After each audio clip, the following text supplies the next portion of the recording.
prediction column for the two main fights in this card. Can I get how you feel Conor and Chad's going to go and why? I'm going to take Chad in that. Any reason?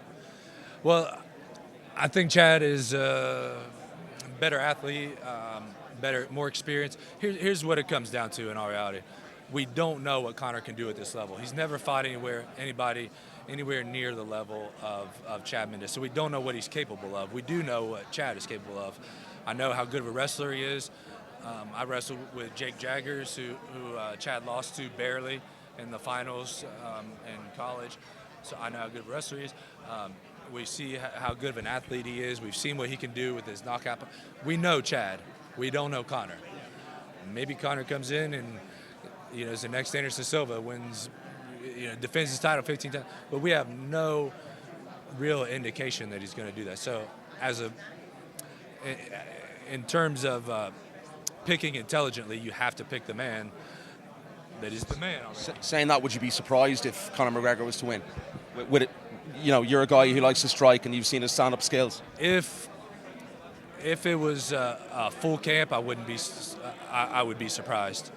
On a 3 weeks notice, I'd only be surprised if Conor won in the early rounds. If he wins in the late rounds, I wouldn't be surprised because it's a 3 weeks notice fight. And last thing for me, just really quickly, Robbie Rory, who you got? Robbie. Any reason why? Oh, he beat him once, so that's really the only reason. I mean, the sport comes down to matchups a lot of times, and obviously he could do it once, so I don't know why he couldn't do it again. Suits Rory, though, more than Robbie. That's a good question. I think on paper you would kind of think that, right? But that's 5 rounds for Robbie to land that big punch. He only had 3 rounds the first time, and he got it. So I think that's why I'm going with Robbie. I appreciate it, man. Yep, my pleasure, man. Yeah. How you doing, man? How you doing? Nice to see you. How's it going? I've had you on the show in Ireland a few times. You go ahead. Yeah, I wanted to ask a bit about momentum for you. You need it now? Nope. Each fight for me, I've never fought before. I'm never fighting again. Right. This is it. All I have is July 11th. Has that always been your mindset? All or nothing? Are you an all or nothing? No, I think that was one of the things. Since my last loss to Henry, I've done a lot of thinking, a lot of introspection on what is going wrong. Why I'm at the 90% but not the 100%. I've said a lot of times before, getting from 0 to 90 is easy. I'm in the top 10. Getting there is way easier than getting from, I'm 5 right now, so getting there is way easier than getting 5 to 1. I see that with you. Because, you're one of those, you're a people's champion fighter, aren't you? Well, you might not we see you as that sometimes. That extraordinary kind of run you had prior to that for 18 months where, you were the immortal. Do you know what I mean? It was incredible. It was so exciting. And we got used to you going in there and saying, hit me as hard as you like, wherever you want. I'm just not. I might have to go down with a broken rib, but I'm standing back up and I'll beat you up. Yeah. And I think, having gone through that and done that, it's almost like, are you in that last part of evolution as a mixed martial artist, as top tier martial artist? I hope not. I mean, that's the goal. I don't ever want to. I don't want there to be a last tier. I want to keep moving up rungs on that ladder. I want to keep coming up and never stop evolving. That's. I mean, in the same way that you fought at the very highest level. Obviously, you fought guys who've been the champion of the division. You fought them, and they've been very competitive. But it's like you mentioned with McGregor just now. We don't know if he's top tier. He could show it on Saturday night, but we don't know yet. He could school Mendes. He could be knocked out by Mendes, frankly, as well. But you're top tier. But it's finessing that. That's all I meant. But maybe you don't look at it. Maybe you see it as a continuum rather than finessing. As a continuum. Well, we talk about this all the time in the gym, and I read it out of a book, but we call it Making Smaller Circles. Which book was that come from? The Art of Learning by Josh Waitzkin. Okay. Amazing book. Yeah. He was a chess champion, searching for Bobby Fischer. Okay, so it's strategy as it is. Yeah, and but we stole it from him, but we call it Making Smaller Circles. What we're doing is we're always polishing. You polish big, and then you polish small. We're always trying to make it smaller and smaller polish. And that circle can always be a little smaller. Like what, for example? Will it be the movement of your shoulder or where your chin is, or watching Mayweather do that when there's a moment where you need to do that? Absolutely. If you watch, if you've been through any boxing camp or MMA camp, whatever, the beginning of camp, it's always their partners are hurting them a little bit, hitting them in little spots, and then you got to find those little spots that you can tighten up that circle. And like you said, maybe I can do this to this. Because you don't normally bother though. But you don't normally bother. Exactly. but it might save you doing that. There is your extra X%. You know. So that's a huge part of what we're doing is constantly just refining and then so like I said, getting from 0 even to 99 is way easier than getting from 99 to 99.5 and then 99.6. So those smaller circles that we're looking for all the time is what we're really the focus is on right now. And I think what in retrospect, my last 2 fights, I think I got away from that a little bit. I maybe got a little bit complacent and started thinking I can fight for the title right now. I'm an extremely good fighter, et cetera, instead of looking at myself and finding those flaws.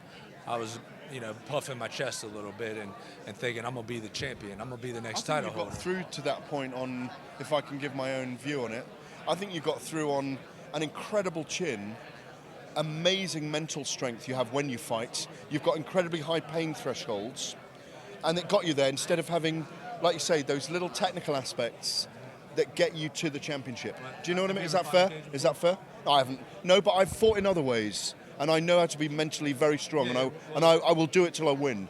I know that feeling, but I don't know the actual fight, obviously. A lot of people, they call me a technical brawler, I think I do a lot of what I'm getting at is I think I do a lot of things that people don't see, technically speaking, and especially in the clinch and in Muay Thai, and I'm trying to focus in a lot on getting better in the wrestling. No, I know your clinch game is brilliant. No, I know that. No, I know that.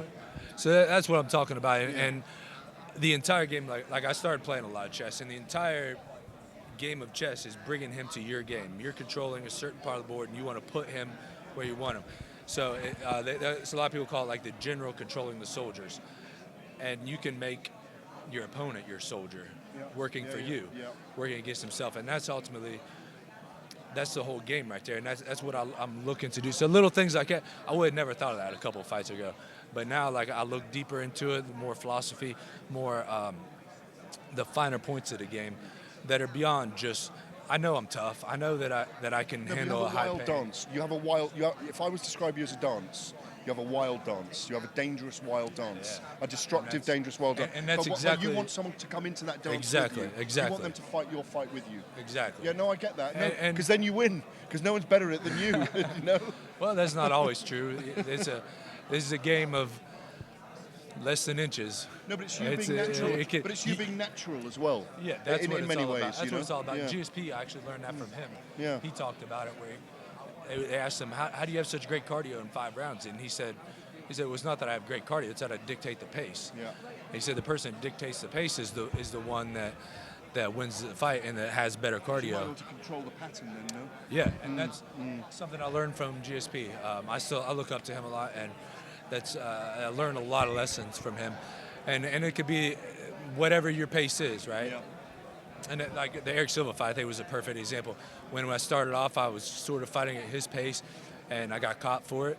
And then I said, all right, well, I'm fighting at my pace, and whether I win or lose, I'm fighting at my pace. And we seen what happened after that. He couldn't live with it. He couldn't deal with it. Yeah. Is it a psychological aspect? Because you've been on both sides of the spectrum. You've gone on that. You're one of the few guys that's been kept around by the UFC after your 5 defeats, and then you went on that big row. Is it more about getting your head around beating the top 2, sort of 3 guys to get into that shot? There's so much that goes into the mental aspect. I couldn't even begin to, without writing a book for you, I couldn't begin to really scratch the surface of the subject. I could advise you some good books to read that would, you could learn a lot of things from that. But I mean, the mental aspect to me, is the most enjoyable part of the game. Actually, it's all fun and everything to get in the gym and learn all these things. But how would you say it? the technique without the application means nothing, right? A car is nothing without a great driver. So, you can have the best car in the world. If you can't drive it, it doesn't mean anything.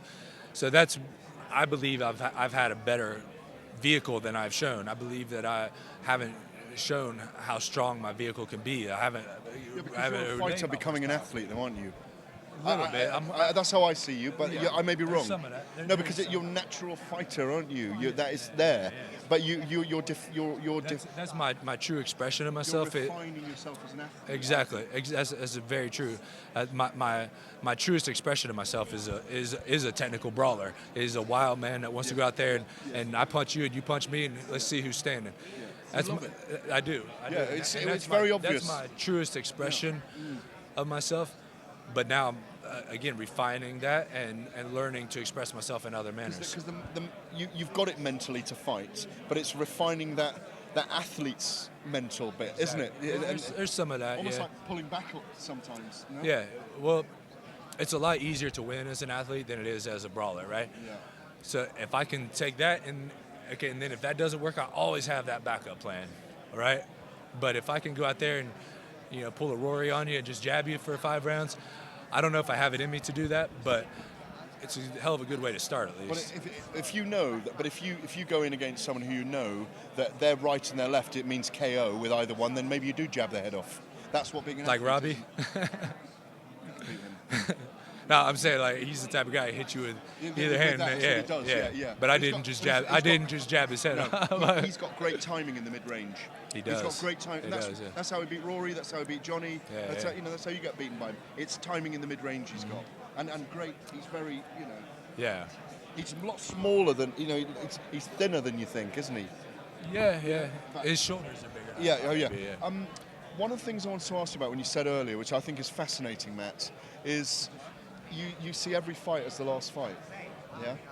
And this may be way off the scale here in my weird lunatic mind, but is it the last fight because you prepare for oblivion with every fight? That's exactly. Yeah. I do understand that mentality. There's that, and I don't want to look past it. Obviously, I think that was one of the things mistakes I think I made in my last 2 fights. I didn't necessarily look past them as much as I worked for so many years to get to where I was at, and what happened was I felt like I was where I wanted to be, so I stopped. And I didn't stop training. I didn't stop working harder, everything, but I stopped the evolution. I stopped. I'm trying to climb up these ladder rungs, and I stopped at one, and I said, "Oh, this is where I've always wanted to be." Well, that's not where I want to be. I want to be up higher. What have you got to do to get back that after the 2 losses? And you talked about the mind game. First, I got to beat Tim Means' ass. That's the first step. And again, I don't want to look past that. That is the next rung on the ladder. If I don't get that rung, I'm not going to be able to reach the next one. And do you think your experience, obviously Tim hasn't fought the guys like you fought, the caliber of opposition, do you think that's going to be crucial for you, the experience levels on Saturday night? I hope so, but I actually never rely on experience whatsoever. Somebody can just be, all right, thanks, man. Somebody can be just advanced beyond their years, and like John Jones, like everybody can say, you think they're going to beat him with their experience, and then he comes in and makes you look like an idiot. So, no, I don't really rely on that, but I hope it comes through for me. I hope it does something in the long run. But that, again, that's something I don't want to win on hope. So that's So ultimately for you, it's about adjusting the mindset. Yeah, I look. That's the number one focus. Dude, Tim Means is dangerous, man. Tim Means can whoop my ass if I ain't there 100% on Saturday night. I don't want my ass whooped, so I ain't gonna look at him like anything but what he is, and that's a dangerous dude that wants to knock my head off. Appreciate it, man. My pleasure. What training do you